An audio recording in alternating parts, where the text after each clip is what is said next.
Portable power station কি আপনার জন্য?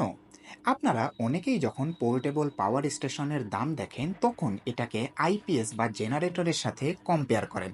দেখুন, আপনি যদি কত ওয়াট ক্যাপাসিটি এবং কতটুকু টাইম ব্যাকআপ পাবেন এটাকে আইপিএস এর সাথে কম্পেয়ার করেন, তাহলে কিন্তু আইপিএস সবসময় এগিয়ে থাকবে।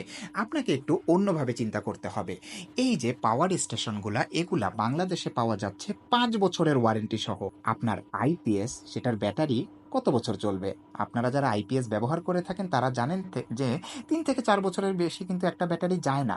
এরপর এটার ভেতরে যেই ব্যাটারি এবং প্রযুক্তি রয়েছে সেটা দিয়ে কিন্তু আপনি 10 বছর নিশ্চিন্তে একটা ডিভাইস ব্যবহার করতে পারবেন।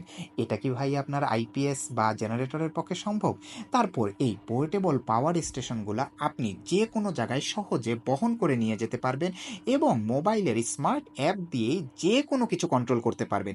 একটা যেমন এক্সট্রা ফিচার বলি, আপনারা যদি ন্যাস সার্ভার এই পোর্টেবল পাওয়ার স্টেশন দিয়ে চালান, আপনার পাওয়ার স্টেশনের ব্যাটারি যদি শেষ হয়ে আসে, তাহলে সে নিজে থেকেই ন্যাস সার্ভারকে একটা সিগন্যাল দিবে যে আমার ব্যাটারি কিন্তু শেষ, তুমি ডাটা ব্যাকআপ করে নাও।